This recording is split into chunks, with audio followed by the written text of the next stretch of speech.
Agriculture and world agriculture has become dependent on an artificial product which has a huge greenhouse gas price to it.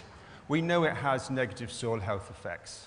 We know that organic agroecological farmers don't use any of it, and we know that regenerative farmers are trying to move away from using it. And really what we wanted to do is highlight some ways that through the Innovative Farmers Network, which I'll explain a little bit about in a minute, we tried to move away from this dependence on an artificial product and create more in-farm fertility production, and to try and find ways of reducing the need to buy it in. Okay? Just looking at it from various different directions. We've got a really great group of farmers and researchers and advisors to speak to you. So I'm not going to spend too much time talking about it. They're all going to explain about themselves in the process going through. And I failed to introduce myself. I'm Jerry Alford. I'm Senior Farming Advisor at the Soil Association. Innovative Farmers is one of the projects we run. And for those of you who have failed to notice in the last 10 years that innovative farmers is something that exists, what we do is we offer support for farmers to do peer-to-peer.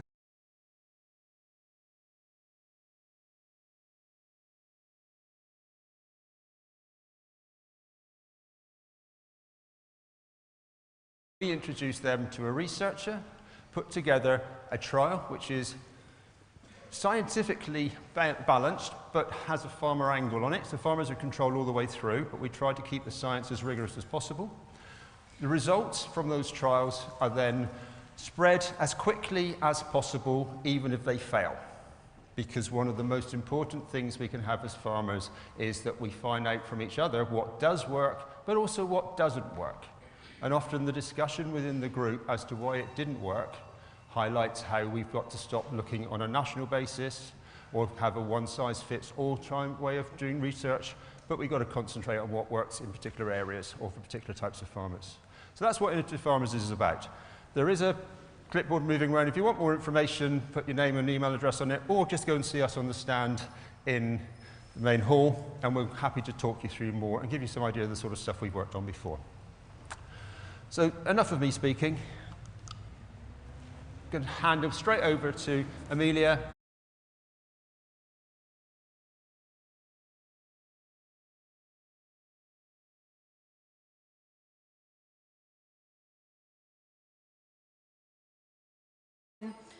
In mid-Cornwall. We've been going for we were just about to go into our 7th season. We're no-dig market garden. We do about 55 to 60 veg boxes a week, and that's from June till January. Our vision from the beginning was to really put the emphasis on place back in balance with the emphasis on profit or produce, I suppose, to be a sustainable food producer right from the start. We've had an emphasis on being restorative and having a restorative approach to the way that we think about the soil, and that's allowed us to really focus on produce quality as well. This is our very humble beginnings. That's less than 2 acres of ground. We also have 2 acres of wet woodland just to the south there. But we started with that, and then over winter of 2016, 2017, this is what it became. So there's about 60 no-dig beds, they're permanent beds. We created them over a very short period of time, and they have now stayed static since then. We haven't really expanded a great deal. I'll show you another image. You can just about see, hopefully, that we've expanded a very small amount just to the bottom of the area. We've added another polytunnel. But during that time, with a tiny proportion of extra space, we went from about 20 veg boxes a week to about 45 veg boxes a week. We also achieved temporary planning permission to live on site, put in another propagation tunnel. We have some ducks as well, actually, who made this horrible mess that you can see at the bottom. Never again. But you can see it's all quite small scale, which allows us a huge amount of attention to detail. We made these beds through putting manure on top of the soil without cultivating it and putting compost on top of that. In the beginning, that was a lot of material to use. And since then, that amount of material has dramatically declined. We've improved the yields, as you can kind of tell, from going 20 to 45 veg boxes a week, massively over that time, not through expanding the space, but because we've been able to kind of build the resilience and build what our land is able to give, essentially. And hopefully I've got a bit of a better grower as well, but I'll give most of the credit to the soil. Almost from the beginning, we got involved with the Soil Carbon Project, which has now kind of turned into Farm Net Zero, which works with the Farm Carbon Toolkit. And they've sort of supported us, I suppose, by giving us some data, some statistics to what we felt through doing just sort of more tactile assessments of our soil. We kind of know from doing our farm carbon calculator that we're locking in 31 tonnes of carbon every year. 19 tonnes of that is in the soils that we're growing food in. So, I mean, some of it's in our woodland, some of it's in our hedges, but the lion's share is being locked into the soils. That's kind of an increase in soil organic matter of 1.1% every year, which I think is about 10 times the average rate. So when I say I put it down to the soil, you can kind of see that the statistics kind of back up why we put our success down to our soils. And it gave us, I guess, this kind of the support to know that what we were doing was going along the right lines. A couple of seasons ago, we were fortunate enough to buy this triangular field here, and you can see we've doubled our production. So we were on just over 1 acre, we're now on just over 2 acres, specifically on veg production. You might be able to just about see that we've got an area that's covered in fleece, that's brassicas. The area below that, that's a non-brassicas, and then you've got a dark green square next to that. So we run a 4-year rotation up here. 2 years of that is fertility building. So we'll take the brassicas, put them on one space, and then we'll switch them with the non-brassicas. That other green square had 2 years with, I think it was clover and ryegrass, on a kind of just a sort of for a bit of a nitrogen lift, and then we'll crop on that space for 2 years. For us, it's about using the same principles of soil care and trying to look at the soil holistically, but doing something that's completely different to what we do with our no-dig market garden. To me, we're working with trying to build the resilience in the soil. We are trying to build the organic matter levels in the soil, but we're trying to do that through plant root growth as opposed to compost. I mean, who doesn't like a picture of some pigs? We're using the pigs to close the loop on food waste. We use them to eat up our unsaleable vegetables, keep that food within the food chain by turning it into high quality animal protein. They also do the work that a plough would normally do. They're cultivating the ground for us before we put the veg on there. And that's been quite a key change from the way we're used to doing things in the no-dig area. But kind of broadly, we're taking, I guess, a holistic approach, and that includes really thinking about our crop residue, and that includes putting the sheep onto the crop residue afterwards, putting the chickens onto the crop residue afterwards, and allowing them to turn some of that vegetable matter into manure. And that's kind of working really well. We're also finding that just cultivating the crop residue back in, I think in vegetable production systems has been quite underestimated. The value of that crop residue for the next crop is pretty high. We do still use some green waste compost and some manure up in this area. So the green waste compost has been one of the focus for us for our field lab. Some of you will be familiar with using it, some of you not so much. We've been using it now for 7 years. We are, whatever expectations you might have of different types of composts, over that kind of time, I've really known what I can expect for green waste compost. It's really high in carbon. There is not a lot of soluble nutrients in there. It's a really valuable food source for the soil food web. You're not feeding plants directly. You're not adding a lot of soluble nutrients onto a piece of ground, but what you're doing is kick-starting that soil food web. We've also found that because we're on quite an acidic clay soil, it's helped us both with the structure and with raising the pH, because the source that we have is at about 8, and we've started off at 5.5, so we've raised our pH by about a point. We're at about 6.5 now, and that's been really valuable.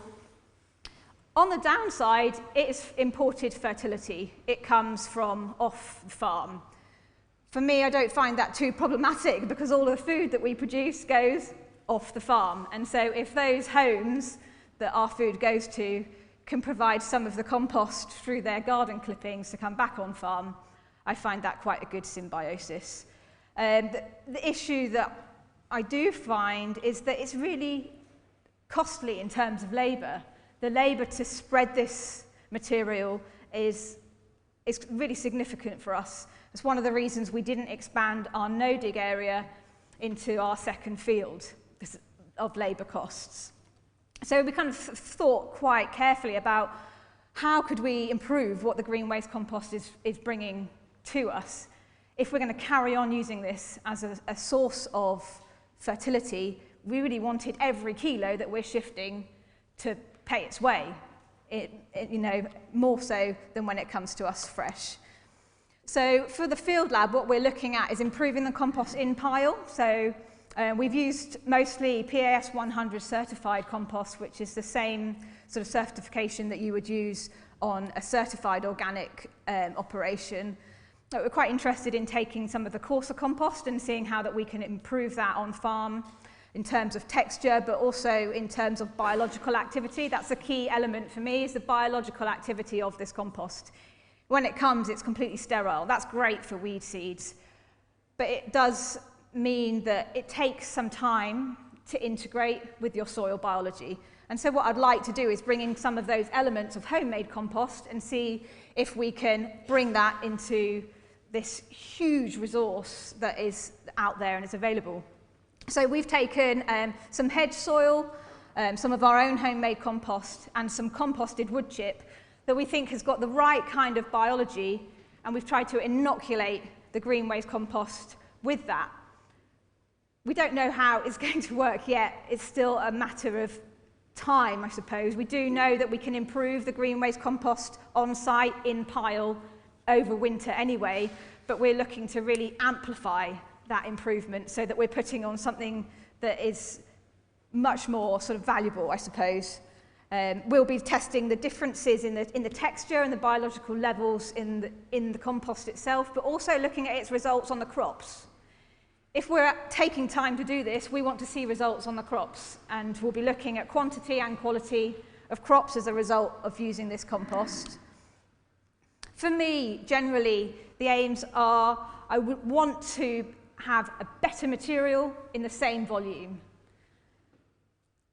Equally, I'd like to need to use a lower volume of material and get the same result.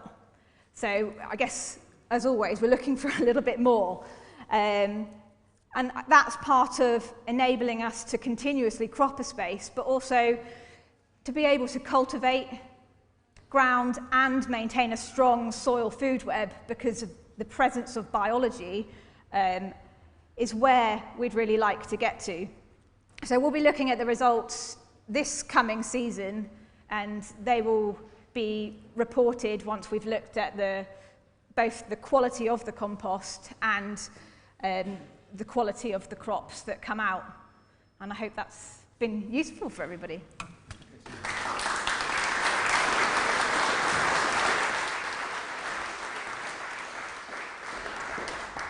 In my enthusiasm to start earlier on, I forgot to mention that what we'll do is we have an online presence as well as you in the room, and because it's easy for you in the room to talk to our speakers at a later stage during the day, I was going to leave to have any specific online questions specific to the presentations, but I forgot to mention that, so we'll skip this one and we'll pick it up in a second, just so that we don't go into those complicated questions now and we end up squeezing the last presentation into the last 5 minutes, which again would be a sign of a very poor chairman.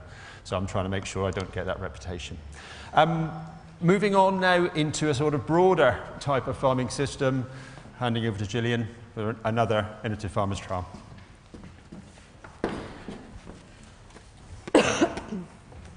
Apologies for the cough. I'm not contagious. Yeah, Gillian Preece. I'm a senior agricultural consultant with ADAS.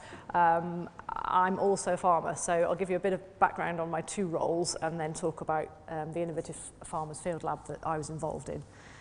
So in my work for ADAS, I work with mainly commercial farmers, trying predominantly to help them to reduce their environmental impact, either by looking at pollution side of things or in terms of what they're actually doing in terms of cropping on the farm, etc., and also improving their sort of biodiversity and that side of things, but very much with sort of the larger commercial farm. And then with my own farming hat on, my husband and myself have our own farm business. We farm Ling hill cows. So we've got about 50 breeding cows on an upland, sort of fairly upland farm in South Shropshire. And we also farm in contract with someone else. We farm 3,000 New Zealand Romneys ewes, lambing outside. And both those businesses, both ourselves and the man that we contract farm with, have a focus really on sustainability. That's key to both businesses. We're in environmental stewardship on both farms, and both businesses run a forage-only system with kind of no nitrogen fertiliser and really producing red meat from what we think is a fairly sustainable system. So what? Why am I here? How did we get involved with innovative farmers? Well, basically, there's an increasing focus on the use of legumes within grassland systems to reduce nitrogen use and also to capitalise on environmental stewardship opportunities. And that's something that I see in my job as a consultant, but also that we are doing within our own farm businesses. But from a sheep farmer's point of view, that's potentially an issue. So we had a situation where we'd got 60 acres of herbal ley, which included red clover as part of an environmental stewardship agreement that was on the contract farm. And all the guidance and literature, and we've only got sheep on that contract farm, the cattle are at home. All the guidance and literature was saying you shouldn't be putting mating ewes, breeding ewes, on those red clover swards in the tupping time and just before that. So we had all this grass in the autumn, it needed grazing. You don't want to be grazing herbal leys in the winter, so it had to be grazed before we went into that winter period, and everything that we read was saying, oh no, don't do it. But anecdotally, we were hearing that a lot of farmers were starting to do it and weren't having a problem with the mixed swards and the red clover content. So we were sort of a bit mixed, but nothing had been proven. And with my sort of scientist head on, I was like, that seems a bit ridiculous, really. So I started seeing what I could do about it. And as a result, we ended up applying to and being accepted to do an innovative farmers field lab with some other farmers to try and find out whether there was any issue with fertility, and if not, then potentially to remove some of those barriers, some of those perceived barriers that sheep farmers have in terms of growing more red clover, particularly as a legume within their grass swards. So in terms of the trial itself, or the field lab, we got 4 farmers together across the sort of West Midlands and into Wales. They all had existing herbal leys which had red clover in. So part of the way that the Innovative Farmers works, and Jerry has already said, is it's an on-farm research project. There's not funding to pay people to go and put special things in terms of what we were doing. So we really needed to find people that were kind of already doing it. We also needed people with enough sheep of the same breed, the same age, the same history, and the same kind of treatment, so that they could then split those sheep into 2 groups. Once that the group had been split, they were split 3 weeks prior to mating, and one group was then grazed and mated on the sward containing the red clover, and the other half of the group was mated on whatever the farmer would normally do, whether that was permanent pasture or whether it was just a sort of ryegrass and white clover mixture that they would normally have mated on. And then when it came to scanning time, we recorded the scanning results of those 2 halves of the same group separately and had a look. During the mating time, I, as the researcher, went out and visited all the 4 farms that were doing the field lab, and we monitored and measured things like the number of red clover plants per square metre, the percentage of red clover that was in the sward based on the fresh weight. So basically, as the picture shows there, some cutting and splitting of the red clover out of the sward and weighing that, and also the sward height, both at the entry point at the start of mating, and then at the start of mating, just so we had some comparisons between the two groups.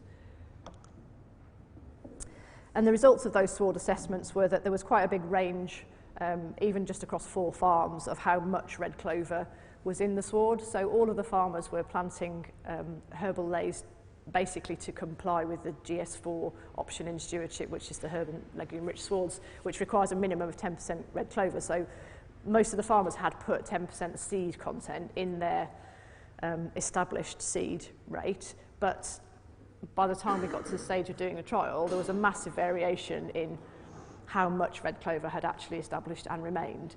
And the main reason for that variation is that some of the fields were maybe in their 3rd year after establishment, whereas one of the farmers with the most red clover was in that 1st year after establishment. The problem with sheep, well, it's not a problem, but the nature of sheep and the nature of the way that they graze means that they nibble out quite low, and they can be quite selective within a sward. So if you're not careful with a herbal ley, particularly with sheep, you can get a lot of problems with losing the biodiversity. The legumes, the plantain, the chicory, have growth nodules that are quite close to soil surface, and if you're too tight with the sheep, or you graze them at the wrong time of year, they very quickly nibble out all the good stuff and leave you with basically ryegrass and white clover. So we had from sort of 21 to 86 clover plants per square metre across the 4 farms. Everything from 9% to 37% in terms of the fresh weight content of what we were grazing. So really big variation. And the sward height at entry and pre-mating was generally higher on the red clover herbal ley swards. But on all the swards, it fell, obviously, from turning sheep into mating, because it's not growing as actively as the sheep are taking it off. But when it came to the scanning results, what we found was that the average scanning percentage on the grass-only swards, so the swards that didn't contain red clover, were 170%, so that's 1.7 lambs per year on average. And then the red clover, the swards containing the red clover, they actually scanned at 181%, so 1.81 lambs per ewe. So we were looking, and there was no significant difference in the barren rate either. So barrens is where they have no lambs, they're basically not fertile. So the barren rate was as you'd expect on all the groups that we scanned. We didn't get any increase in barren rate on the red clover. So to summarise, really, what we found was that grazing the breeding ewes on a sward containing red clover, up to 37% on the one farm, but on an average of 18%, had no negative effect on fertility. We actually, consequentially have produced a positive effect on fertility, but that wasn't what we were looking for. We were just looking to prove that there was no negative effect. There's been huge media interest. You may have seen it in the press. There's been quite a lot of coverage over the summer when the results came out. But ultimately, this was a farm-led research project, not fully controlled, on only 4 farms, and we'd like to see it go further so that the industry has more confidence, particularly the sort of the vets and the feed advisors and the seed reps that just at the moment haven't got that. This isn't enough. It's not enough to get people really keen on red clover, and we need to see more legumes be grown so that we can ultimately reduce that reliance on nitrogen, artificial nitrogen within red meat production.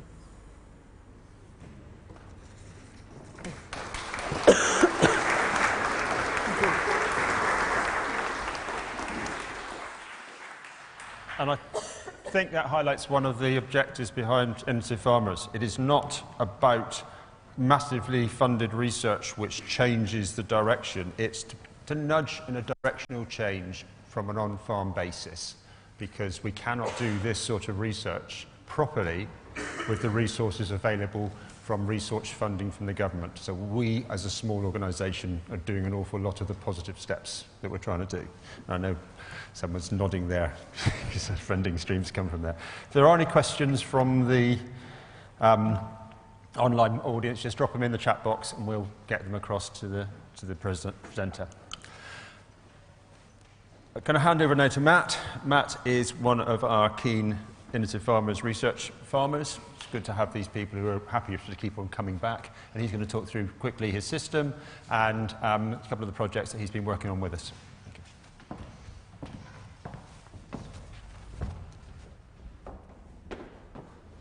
Good morning, everybody. So yes, I'm Matthew Izod. I farm at Priory Farm just outside Chipping Norton. So I had a lovely 25-minute drive here, so sorry for anybody that had to come further. So yes, we're a 500-acre arable farm alongside my father, and we've just introduced some Shropshire sheep, and it's not the big numbers that many farmers around us have got. We've only got 40, but it's a start, and it's somewhere where we've been looking to change. So I joined the farm 6 years ago after a business restructure, and I came into the farm knowing absolutely nothing about farming. A farmer's son who couldn't drive a tractor, rather embarrassing. But on the other hand, when it comes to learning, and innovative farmers have been really good with that, an open mind is something what you need, especially for change. You need an open mind and not sort of stuck what you've learned in the past. So we're involved in 2 of the farmer trials. We'll see them a bit later on in the show. Our Thames Water no-till and cover crop trial, which started in 2018, which was a big catalyst for us to look at other things on the farm. And just recently, in the autumn, we started looking at living mulch, clover understories.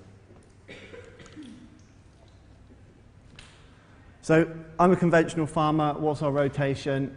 It's all focused around milling wheat. On our farm, milling wheat is a little bit risky, but we can usually get there in the end. So we're looking at wheat, beans, another wheat. Now we've introduced a cover crop thanks to the trial, but looking at spring cropping still, because I think that's really important. Into winter barley or wheat, followed by oilseed rape, and we all know the difficulties with that one. So the rotation, it's not really fixed, that's the thing. It was actually difficult to write it down what we do. I think every farmer, you'll know the weather's change is something that is difficult, and we need to think about it there and then. Can you get on the field? Is it in good condition? Is that the right thing for the market this year? And we all know with the market this year, it's difficult. So, on to the nitty-gritty of the fertiliser, which is a big scary one, and we normally think about it at Christmas, which is Father Christmas usually brings us a nice big lorry load of nitrogen fertiliser at a cheap price, and we can put it on and get a really good yield. He hasn't been so kind the last 2 years. So normally on average we're looking at £240 a tonne. We're all on liquid, a bit more expensive than normal sometimes, but it's liquid N, and we've got a bit of a peculiar blend as we don't have a fert spinner. But we reduced our rate this year to 160 kilos, because when you're quoted £905, you don't have much of a budget, unfortunately. And we've gone with another product called from QLF, which is Boost. I'm not here to sell it, but it's absolutely fantastic. And we've been mixing our nitrogen, reducing it by 10% on top of the already big reduction that we've been doing,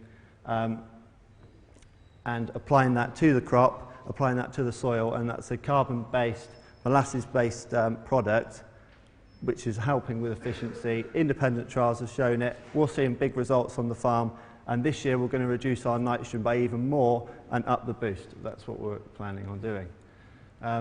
We're applying to the crop as we need it and what potential that we see.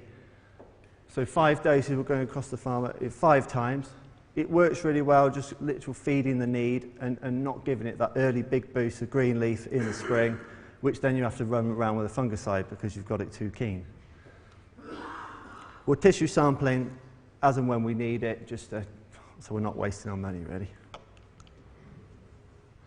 But what's changing? What's changing? In the foreground there is my favourite pet sheep, and you'll see Alice quite a lot. When you've only got a few, you do definitely have favourites, I think. It's, and as an arable farmer, you don't want to sort of trust me with your sheep, so I'll learn on my own for the minute, I think, and it's not going too bad. But they're just on the living mulch trial there, which you'll see in the next picture, established really well. So we established that in the autumn. In this particular field, it's 2 hectare plot. It's come really well, and the crop came very well in the spring as well, and it was something to learn about, having a multi-species clover underneath your wheat, something that arable farmers aren't usually used to, and we really did struggle with the concept, and Dad was always telling me that, yeah, that's not looking very good, that's full of weeds. And I would go, no, Dad, I think that's clover. Sometimes I was wrong, and we did have a few weed issues. In places where the clover was thinner, we did have a few weed issues, to be honest. So what do we learn from our year of clover? Clover is very competitive, and I say that in a positive and a negative way. It was very good for weed suppression where it's very thick, but if the weeds aren't growing, it usually means the crop isn't doing as well either. And unfortunately, it was a big yield penalty, but we're confident we can take it forward, and we're going to have a few different methods this time to control it. Clover itself was very difficult to establish, so we were going with a micro clover and a medium leaf, which the medium leaf clover did very well. It's a bit more competitive and came well. The micro leaf is not so easy, but that's why I'm really interested that keeping that clover really low under the crop so the crop can get away and still achieve a normal yield. We did, within the trial, and I've only just joined, so I don't know many of the farmers that have joined it yet, but in the spring the establishment seems to have been better. Our autumn establishment was good in one field, not so good in another, and we wrote off 2 hectares, and we had 2 hectares which established well. So unfortunately the other bit didn't come quite as well, but we're learning. Clover is just, it's something as a conventional farmer I haven't got much experience of, to be honest, and I'm really interested to learn from everybody here at the conference what it's like to be an organic farmer, because it's completely different, and I'm not really sure about it. Great for weed control. Sorry, Jerry. Yeah, great for weed control, but well established, so I was pleased with that. And we'll see in the next picture, and this is what I was really impressed about, and I'll get onto it a bit later. I think there's an uncosted benefit of the clover. It's great for the weed control where it was good, worked well, but what we're seeing with the soil structure, at a conventional farm, our soil structure isn't the best. We were in heavy tillage till about 4 years ago, and we've slowly reduced that. But that very top layer is where we've been struggling, and that's our seeding zone. That's the important bit. That's the bit we need to be looking after. And in the last 3 years, we've really changed, and I'll come on to that in a bit. But it's that clover, it's doing such a good job. It's there all the time, and I haven't had to go in at harvest and plant a cover crop, which is fantastic. I've saved a few hours to go to the pub, and it's there all the time. And we can see all the nitrogen nodules that are there for next year's crop. That's what I'm thinking. The first year of living mulch, in our experience, is difficult. I'm hoping we'll see the results next year. And I'll hold you that. You can find out on Twitter next year if I'm still doing it. What else are we doing on the farm? So integrating sheep on winter cover crops. So we went back into a mid-tier stewardship 3 years ago. In the benefit of using what we'd learned from our Thames no-till cover crop trial to map it out across the farm, go bigger than the 4 hectares we were doing. So we're now covering the farm 100% of the time. Any spring crops we're using cover crops, so there's 150 acres now over winter which we're using. And we're having a neighbour's sheep come in and graze them, which is great for fertility building. I think sheep are fantastic. They're just easy to move around. They don't make much mess. We've got a mixture of Cotswold brash, thin soils down into the valley clay, and that's a bit more of a challenge, and the shepherd has struggled with that. The sheep not quite liking the clay when it gets wet, but that's something to build on for the next few years, is to look at the cover crop and the varieties that we're using to keep the sheep up and out of the soil. The future of that is I want to create more of a hybrid system where we're using the sheep a bit more. They're eating the cover crops, but they're looking at our cash crops as well, extending the time the shepherd is here. And in the future, I'd like to do that myself with our own sheep. But I think it's really important that we've got an animal there which is producing a fantastic product while we're also producing wheat at the same time and barley and oilseed rape. Why can't we produce 2 crops from the same field? And maybe we shouldn't be looking at that as bycropping, but looking at it as livestock and a cereal crop. Also, with the fertiliser crisis as where we are, it's made us really think that we can't afford it. We can't afford to put any more on. So that marginal ground, which sometimes does pay, let's do something else with it. So we've got our first 2 hectares of herbal ley this time, just really slowly feeling ourselves into it. We've put a grass ley in now, and yesterday Dad and I were driving around the farm going, right, is it worth cropping that this year? Is it worth it? Shall we take that out next year? It's a roller coaster of a ride. It's snowballing all the time. I'm amazed I have a father that lets his son that knows hardly anything about farming, really, take the reins. That's what's fantastic. I've been given an opportunity, and he's coming along for the ride with me. He told me never have livestock on the farm ever again after he gave up dairy in 2005. Now it's him that goes and wants to check the sheep on a Sunday morning. So I'm all up for that. I'll stay in bed. So so we're on to our Thames trial now, and what I really think is interesting about soil and what I didn't understand when we first began. So what Amelia was going on about it earlier, what was everything, you need to build that fertility. We need to build that without bringing stuff into farm. And this is when we did our tests, what we've got of potash and phosphorus and sulfur. We did some big tests on our no-till trial, and this is what's available. And the scale isn't very big at the minute. The scale isn't very big. And what will shock you next is the total nutrient. Oh, it's gone the wrong way. Hold on. That's it. Hold on. That's it. Sorry. That's the total nutrients that's available, that's not available. So now we're up to, in potash, we've got nearly 7 tons that's not available to us. Why am I going out and buying that when it's in the field already? How do I get there? That's the question. How do I get that available to my crop? That's where I definitely think livestock is key. Cover crops are key. Different cultivation and drilling strategies are key. It's going to be a long road, but it's there. We know it's there in the background. I'm buying in sulfur with our nitrogen. There's plenty there. And then the scale's completely different now. So on the left-hand side, we've got what's available to us, and on the right-hand side, what's not. If that doesn't speak massive words to any of us in this room, I think you need to have a look at that again, because that to me is, why am I spending my money? I need to be looking at that left-hand side and how can I get them to balance out a bit more. So this is into 3 years of no-till, this particular soil sample. Unfortunately, I didn't put the first year's baselines on.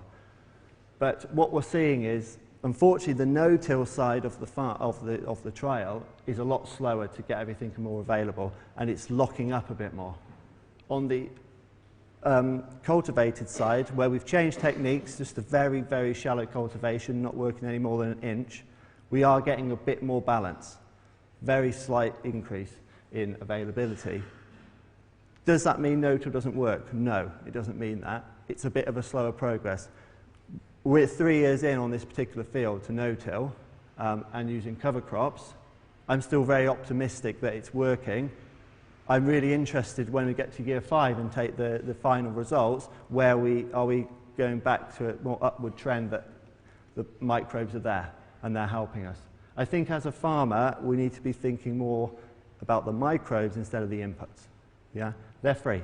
They're actually free.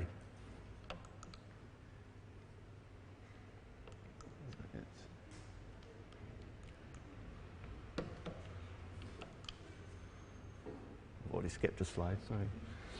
So what can we learn from that? What can we learn from those results?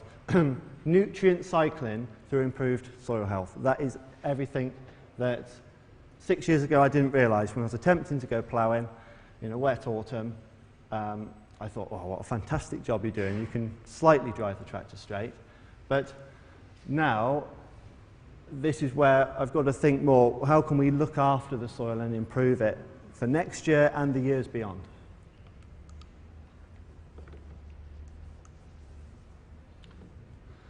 Artificial land is only going to become more efficient if it's functioning properly. And if we get those nutrient cycling, we're going to probably need less of it. That's the N is not our limiting factor, it's everything else. So in my soil sampling, I've got 30, 40 different nutrient results that I need to fix. None of them talk about N. So let's not worry about that and worry about the other 40. Improving our rotation is definitely one that we're looking at. It's being as flexible as possible, I think, is the answer. And integrating livestock is a big one. That's what we're working on in the next 5 years. If I ever stood here again, I would hope I'd tell you that I've got a system where the livestock is working for me and the crops are working side by side. That's the aim, and we're just slowly working at it. But there is no quick fix, unfortunately. There's no quick fix, but small changes can make a massive difference. And that's what we're seeing. It's very small, but the biggest thing, if I could say one thing to you, would be it's up here. It's all in that mindset. If you think it's not working, it's not going to work.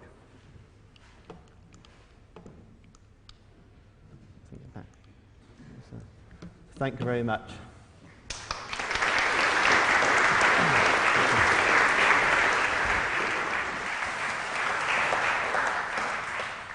And thank you, Matt. And I think it brilliantly demonstrates that innovative farmers isn't just about being organic, it's available for any type of farming system.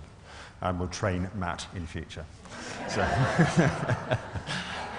a couple of quick questions, Matt, from the online audience is, the question is actually what method was the most successful.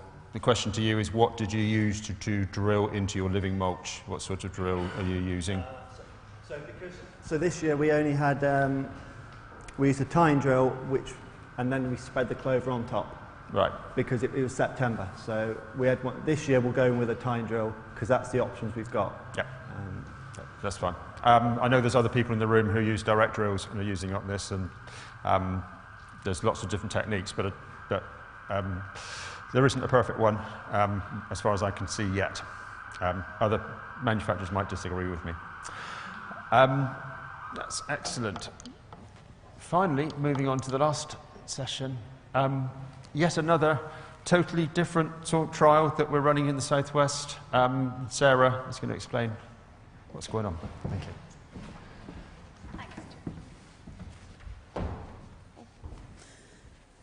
Hello everyone, I'm Sarah Whaley from Farming Wildlife Advisory Group in the Southwest, and I've had the absolute privilege to be working with 4 incredible farmers on our field lab in Devon and Somerset. Our field lab has been about finding a diverse species mix solution as an alternative to winter grazing kale. So that's basically what we've been looking at because of the hugely detrimental impacts on soil health from grazing a kale brassica or any brassica sort of forage crop in the winter. So that's what we've been mostly looking at. So the problem is that this current monocropping of a brassica in the winter and then grazing it in this very wet weather, we've had a very wet few months, can really, I've said it creates minimal benefit to soil, but it can actually really deplete our soil health and create massive problems with structural issues, compaction and things like that. Post-grazing, it leaves the soil bare, which leaves it exposed. There's no living roots in the soil, and that leaves farmers potentially exposed to lots of risk with farming rules for water and having lots of runoff and erosion problems. The monocrops can be very susceptible to pests and diseases, which requires higher levels of inputs. So we're looking at that in terms of the economics of this winter grazing, and as you know, people winter graze outdoors as an alternative to indoor housing, which is quite costly. So we're always valuing that economic aspect. And then a very high nitrogen content and low fiber means the rumination of the animal can be compromised. and the contentment of animals can be compromised. So that you need to supplementary feed with hay, which adds to the farmer workload, and very wet weather, getting out there, bale feeding. That can also, something we do consider is the well-being of the farmer. So post-winter grazing soils are left in a much poorer condition. That's not changed with my slave. Anyway, there was additional writing there that I modified, but it's not updated. The group members were basically dissatisfied with their existing system, and they wanted to look at an alternative. And what was great was they're part of the precision grazing discussion group, and out of that discussion came this need to experiment on farm, and innovative farmers are incredibly supportive in that way. So they brought us all together.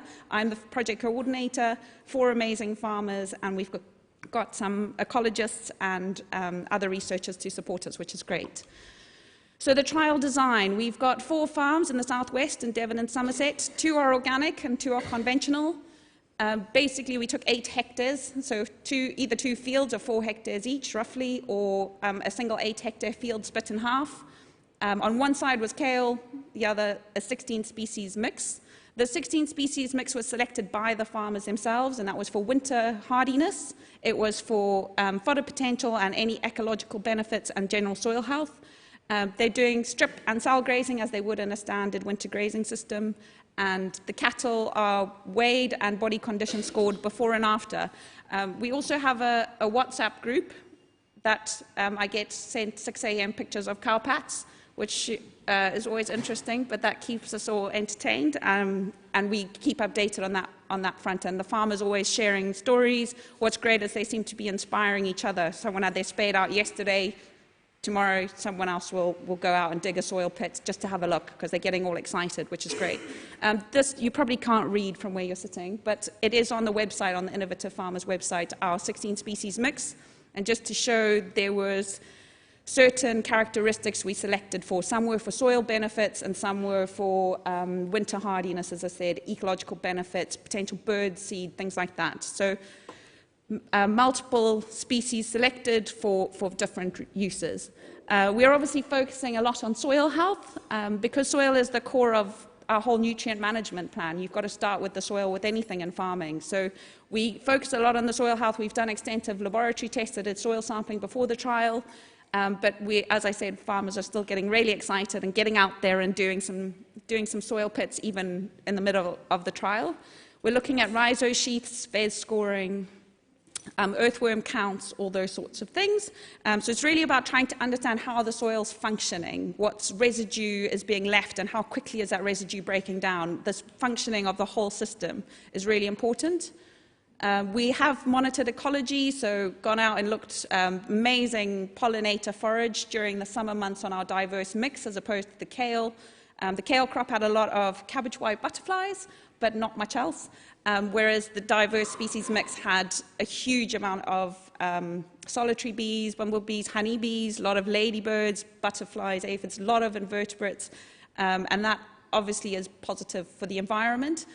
But we're also doing bird surveys because of that greater insect biodiversity. We're getting massive impacts on bird numbers, so that's all positive. That's a picture of the trial that's in a single field, and you can see the split down the middle.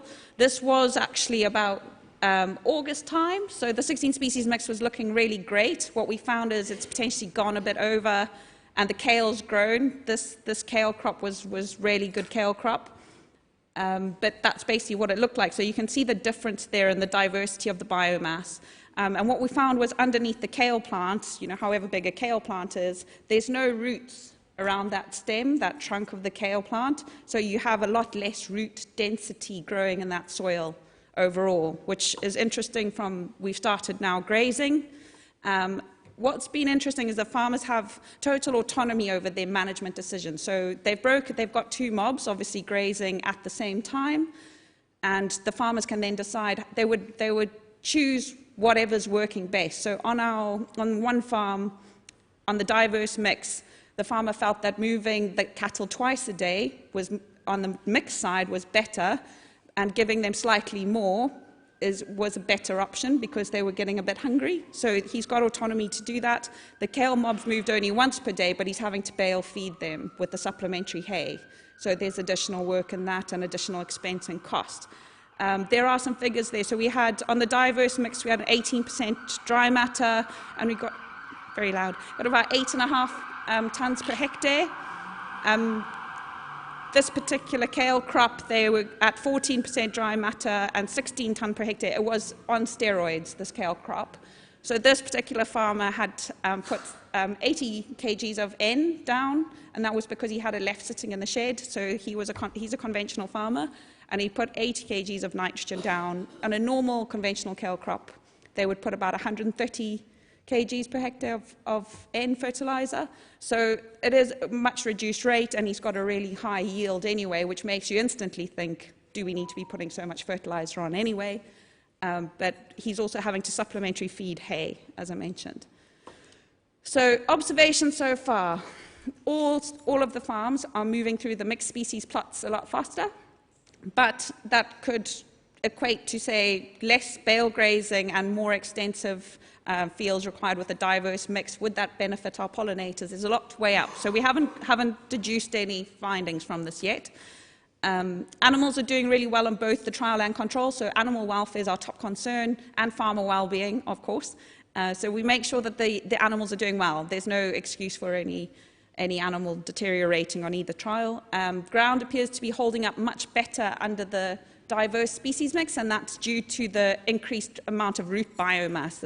It's holding the animals out the ground, and when we've had really wet days, what we're seeing is the animals on the really poached kale crop before they're moved, that they are working a lot harder to move around through that muddy mess, whereas on the diverse species mix side, they seem to be moving more easily and being held up out of the mud, which is great. We're getting some regrowth, and on the multi-species, well, the 16 species mix, which means that there may be a spring bite, which again will factor into the economic benefits. And the dung scores are consistently good with our diverse mix, and there's much less worry. We have had one animal lost on the kale side from bloat, and despite the fact that there was plenty of hay available to that animal. So yeah, it's something to consider about making more complex decisions. You know, having to manage more in a system that's a monocrop requires more management all the time. So do we actually diversify and step back a little and let nature take over? Yeah, so our mixed species, I think there's been a lot of interest with the mixed species because it's looked amazing, and the variation of the plant growth throughout that mixed species has been really educational, and we found we've lost a lot of biomass. Now that's not necessarily a problem because that biomass will have gone back into the soil, but where this crop got too tall or it's collapsed, there's been a lot of rotting out from the base. So that's something to consider, is about the timing of establishment of these species mixes. But yeah, so where the farms where they have had poor establishment or any issues has been about the timing of drilling and the establishment conditions, and very little to do with the fertiliser, because we've had 2 farms that haven't applied any, and they've had varying results too. So it's much more about your understanding of the whole system and how it's working, and then the functioning of that system, rather than buying something out of a bag and putting it on. So yeah, I think this is your last slide, not mine. But anyway, I would just like to acknowledge our 4 amazing farmers that I'm working with. And what I would concur with the previous speaker was about mindset shift is greater and more important than anything else. If you understand how your soil's functioning and the system's functioning, there's not going to be a problem going forward. But if you don't you're not going to be able to buy a solution out of a bag. And that's what we're finding. And our farmers are becoming a lot more inspired and enthusiastic now going forward, and looking for these opportunities, and these experiments, and innovative farmers facilitates that opportunity to experiment on farm. So thank you.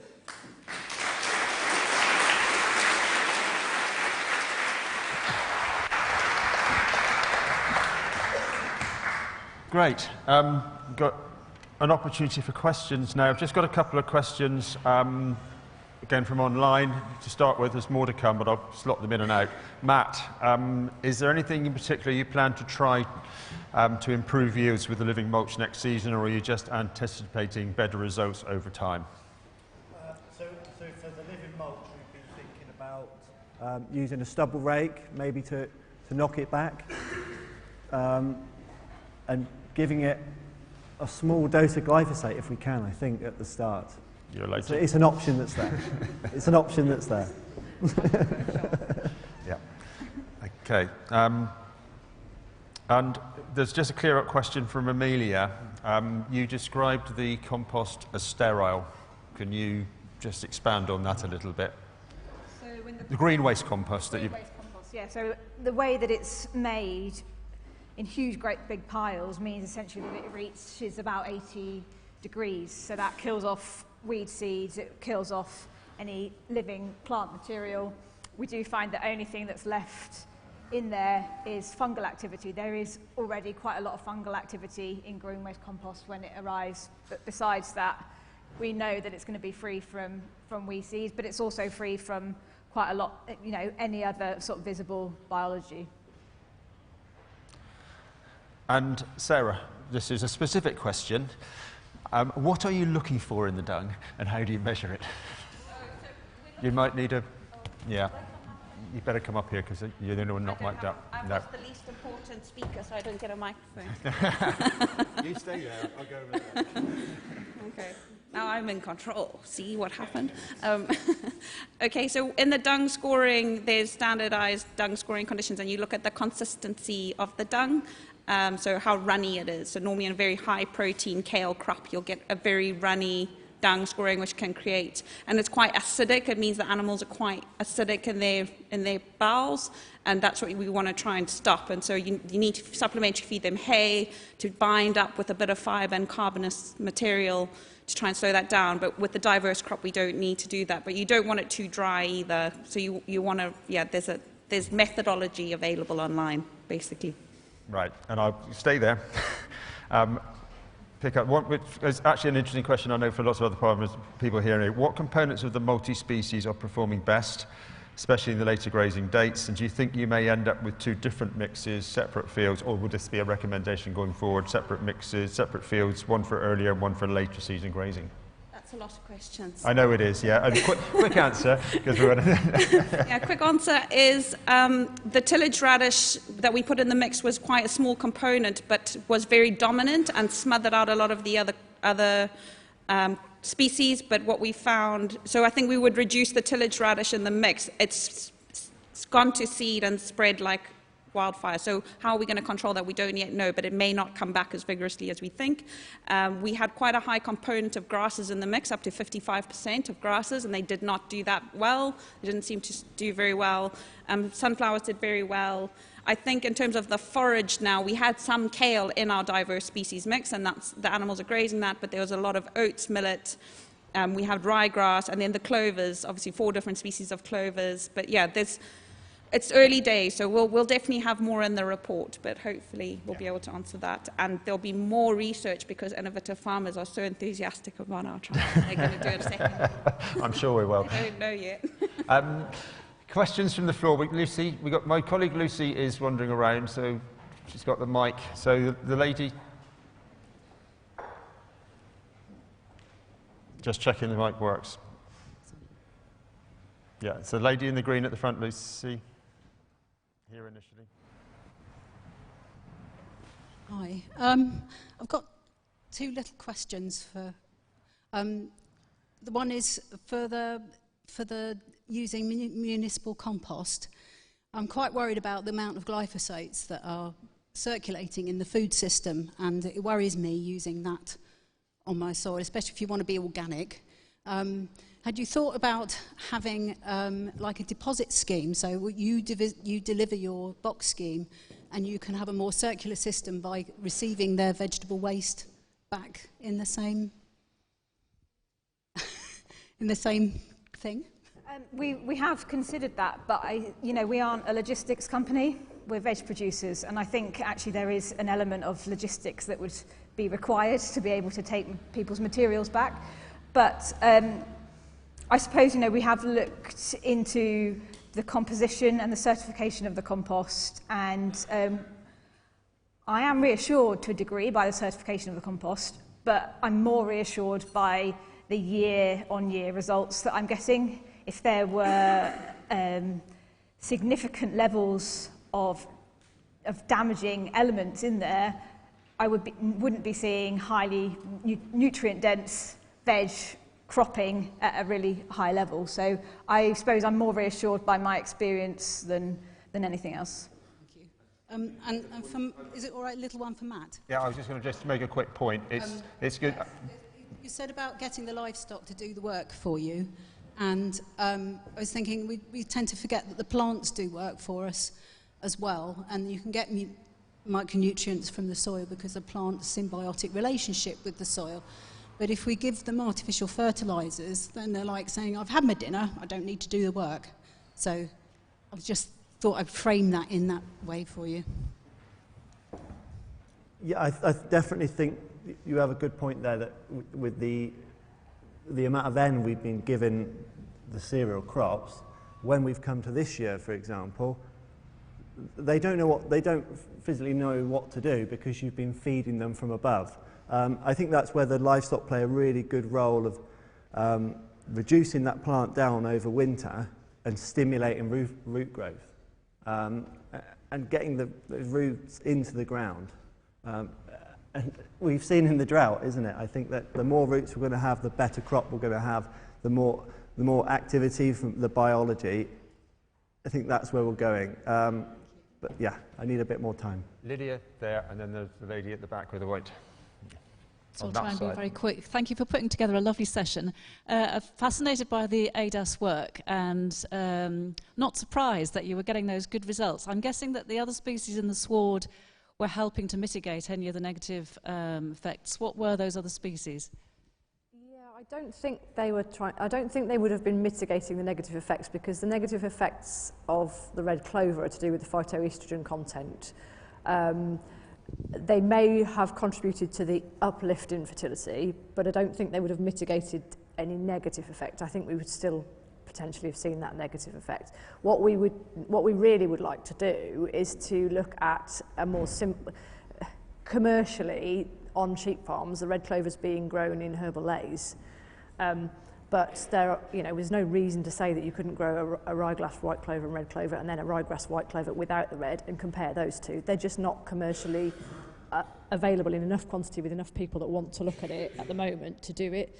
In hindsight, that's the issue with doing it with people that are already growing stuff, because really we need to be looking at the red clover to get a scientific result as isolated as possible and as with a consistent alternative and a control as possible, but in real farm situations that wasn't available. So, but yes, when you look at the availability of in the multi-species sward of different types of grasses and different types of plants, and the quantity of grass not just grass but dry matter that they were going into compared to what I saw on the control groups, it was the availability and nutritional quality of the forage that they were eating with the red clover was higher than the alternative, so that was what gave the uplift. I don't think they negated the fertility issue. White. Thanks No very one much. on that side wants any questions? Okay. It's a question for Matthew. Do you use glyphosate in your no-till system? And what are your views of no-till farming's dependence on glyphosate? Thank you. So yes, we're definitely using glyphosate to clean up the stubble, because that's slightly narrow-minded of me. That's my only go-to option at the minute. And where with our other technique, we're using a little bit of cultivation and getting better results. And but I'm torn between the two. They both complement each other. And a little bit of cultivation works for one thing, no-till works for the other. But you need the glyphosate, but then we need a cultivation on the other side. So swings and roundabouts. But I'm very worried with what's coming. If glyphosate wasn't there, how do we cope with that? And that's something to think about now, not then. Gentleman there, and then... There was one at the back as well on that side. Sorry? There was one at the back as well. Oh, was there? Right, okay. Yeah, I got a question for Amelia, as a farmer and a vegetable grower. just my own consumption. Your no-dig beds, looking at the grass field that you started with, how much manure and compost did you actually put on? Thickness maybe is easier than tonnage. And do you have any follow-up problems with weeds coming up from the grass? So we have tried a couple of different establishment sort of procedures, I guess, for creating the beds. And we used probably, in the first year, maybe a 3-inch layer of manure, composted manure, well-rotted manure, and then similar of compost. And we didn't have any of our own homemade compost at that point. There is very, very rarely, and I think it's something to not be underestimated about no-dig, is that there's very rarely issue of weeds germinating from your own soils. It's one of the things that the no-dig method does really well, is it limits the amount of time that you need to either be mechanically or hand weeding and all the, the ramifications of that. On the other side, you're importing that material. We tried using our own homemade compost. We couldn't get the temperatures high enough in the pile to eliminate seeds of things like rocket or mizuna or even tomatoes to stop them from growing. And so that just became unworkable for us to be able to not rely on a bed that should have been carrots actually turning out to be all rocket. Hello, another question for Amelia, please. You're talking about the nutrient density of the food, so you're creating nutrient-dense food. How are you measuring it, and how many nutrients are you looking at? So we've done a little bit of work through being part of Farm Net Zero, and we're just looking at nutrient density using a spectrometer, which doesn't provide us with anything split. But what we were able to do was to look at density compared to, unfortunately, again for Jerry, organic certified products that were supermarket available, and we found everything that we could possibly test in comparison. We had a higher level of nutrient density, which for all of those other small-scale growers out there wouldn't be surprising.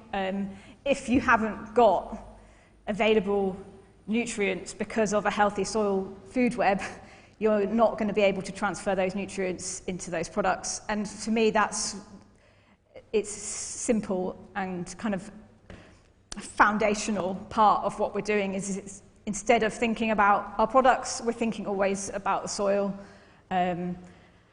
having as much activity in the soil, and that's kind of, it's driven by organic matter, but it's not just about organic matter. It's leading to nutrient density in the produce. There's another question in the back row. Thank you. Hiya, following on still with the no-dig theme, have you tried using any cover crops on the no-dig beds, and how would that work sort of practically?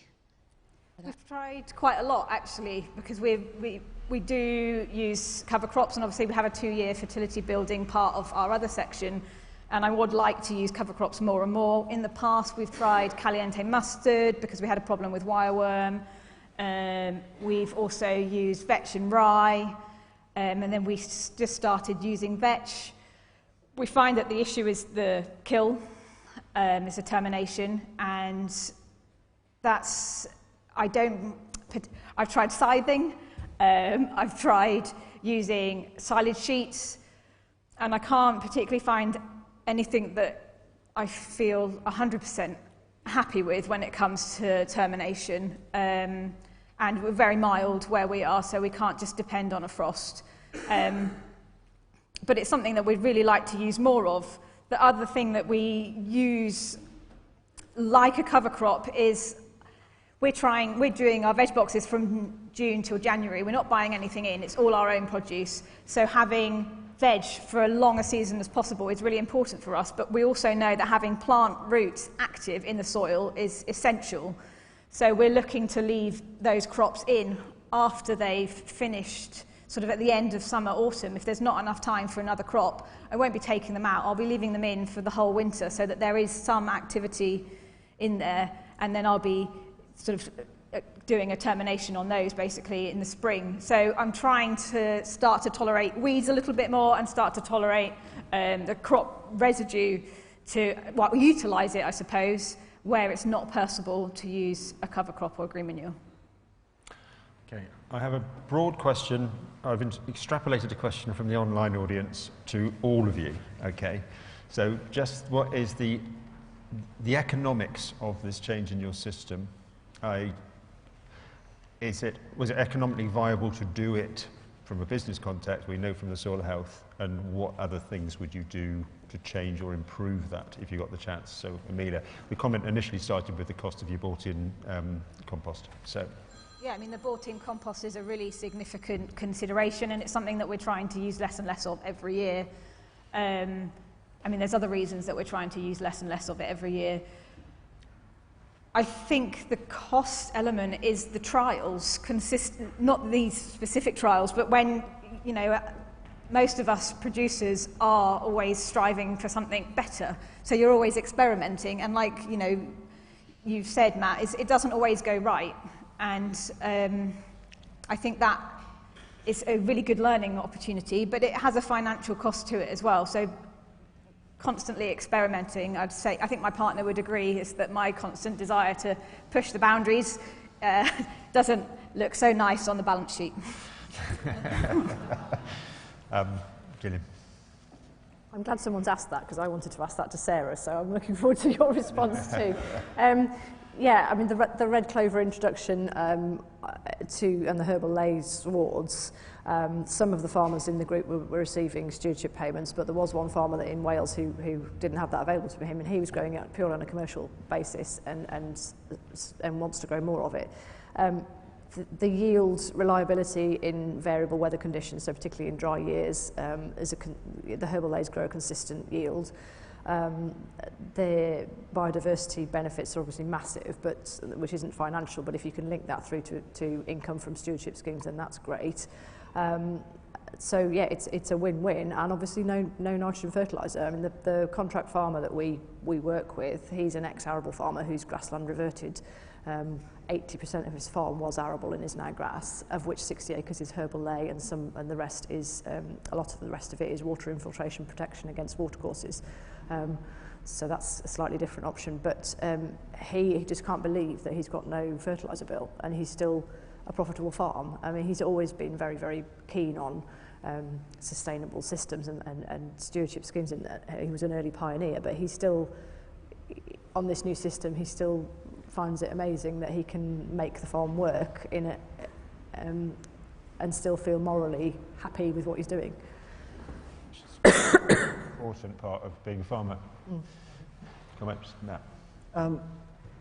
Yeah, so economically, a lot of the trials have added up, to be honest.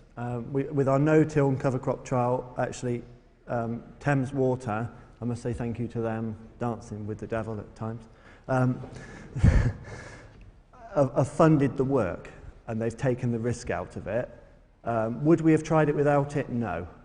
But I'm glad we did, because then we've rolled that, so that's 2% of the farm, and now doing the rest of the farm and learning from that. So economically, it's stacking up. We've used mid-tier stewardship for the cover crops, but reluctant to add any more stewardship payments, add too much red tape, personally, and we'd like a bit more flexibility, and I think it would add up on its own. Sarah, it's tougher for you to answer this one because it's an ongoing trial, isn't it? But gut feel. But what I was going to say is actually that the topic of this talk, dealing with the fertiliser crisis, should actually be embracing the opportunities from the fertiliser crisis, because there's massive opportunity. And if I said, what is the fertiliser crisis, many people would say, well, it's the cost of fertiliser. But actually the crisis is we're using far too much of it. So it's our addiction to fertiliser that is the crisis, and that's what we need to get off.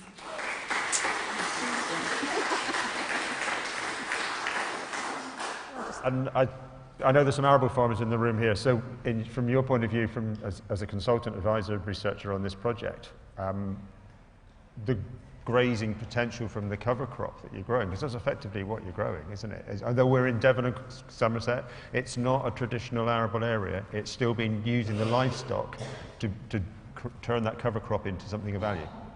Yes, it is, and there is arable cropping going on some of the farms. So, and very proactively, again, going back to the mindset situation, is just if you change your mindset and you start to think of your farm in a holistic way and understand the biological complexity of a living system, and then help to maximize and enhance that, and then get out of the way, you're going to have a much better go of it. But trying to micromanage every single aspect of a biological living system is where we fall over ourselves, us humans getting in the way of actually what nature does best. But many of these farmers are now looking at their soils and their entire system in a much more holistic way, and looking at stewarding and enhancing rather than trying to control and micromanage the system. Right. Lucy, there was another question here in the front. Yeah, there.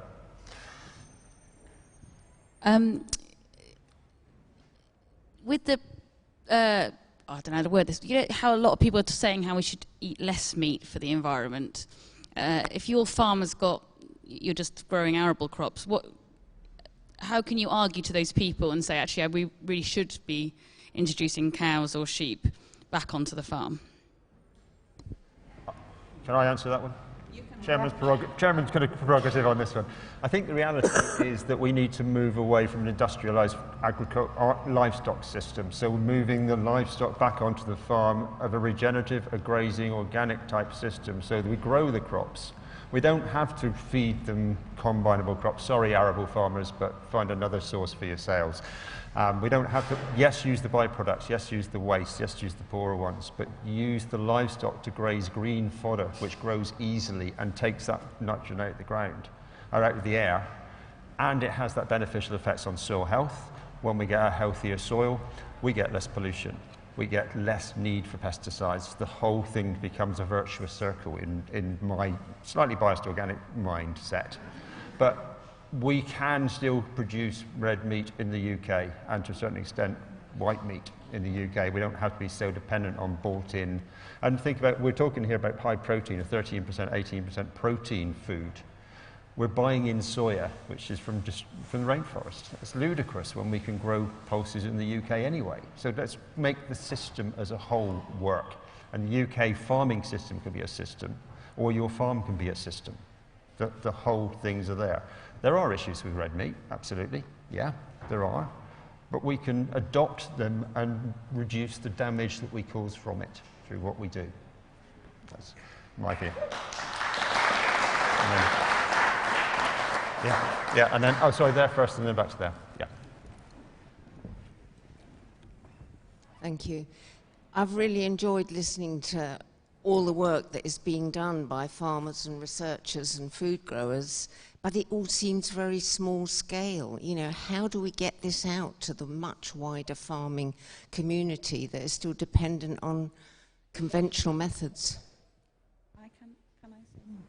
So I 100% think this is the way, farmer-led research. The most change comes from farmers talking to farmers.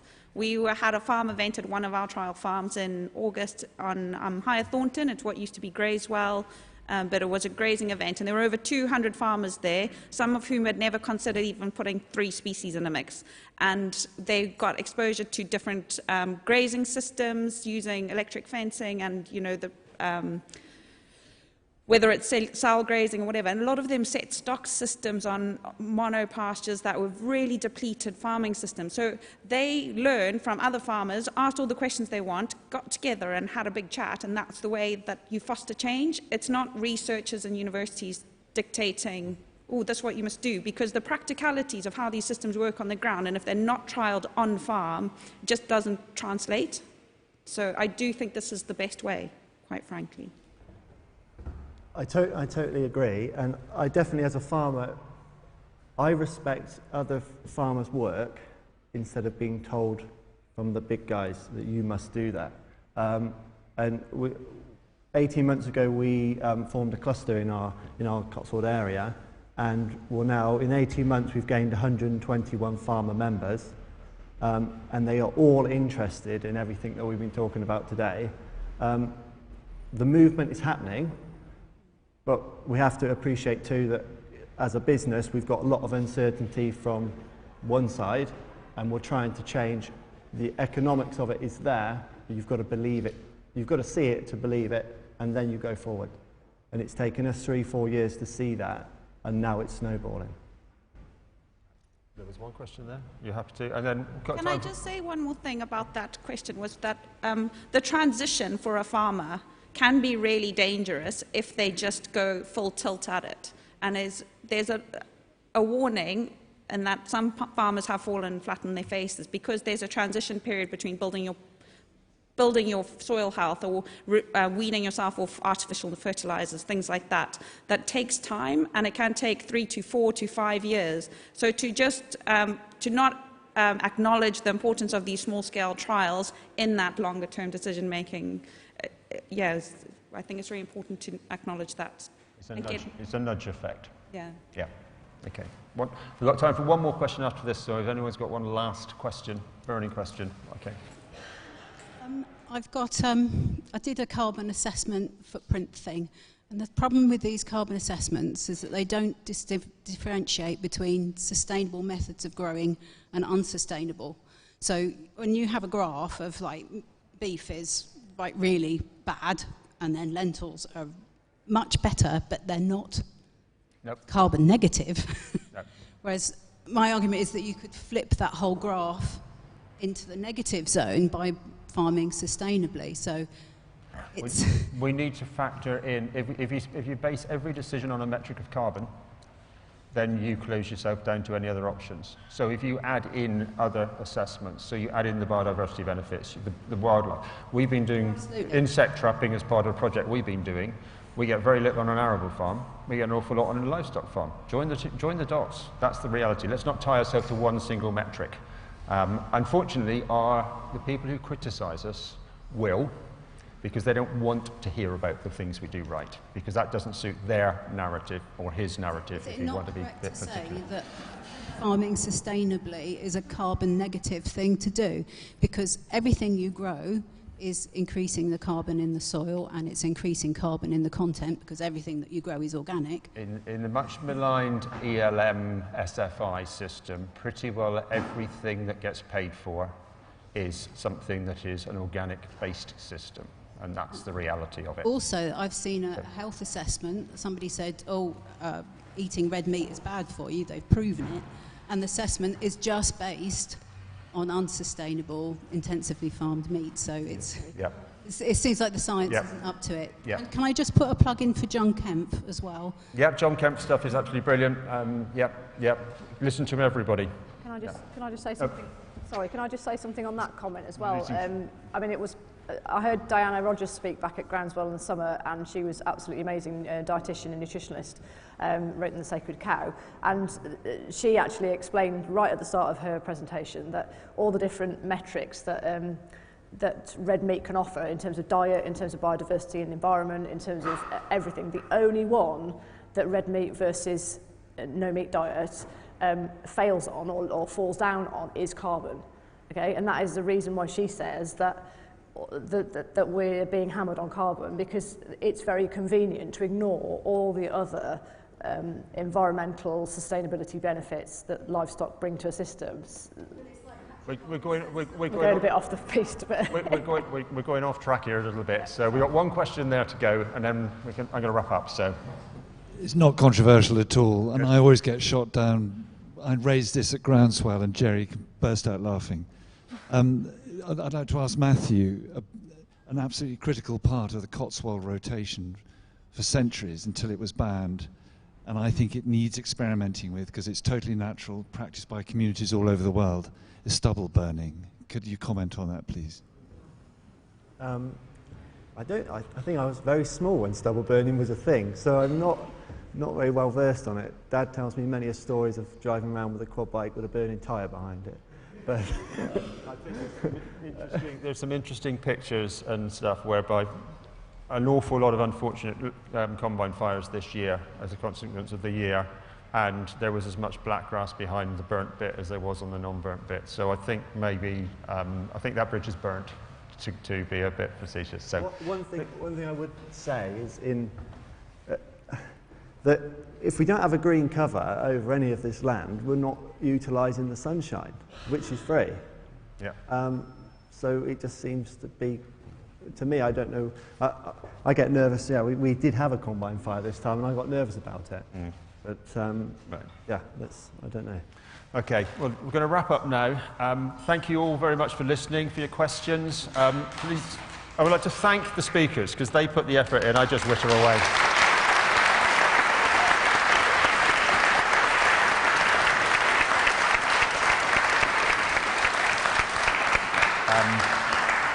Thank the online audience for their questions. Enjoy the rest of the conference. If you want to speak to any of us, please come and see us now. We'll be around all day, I believe. And please just ask questions. Please.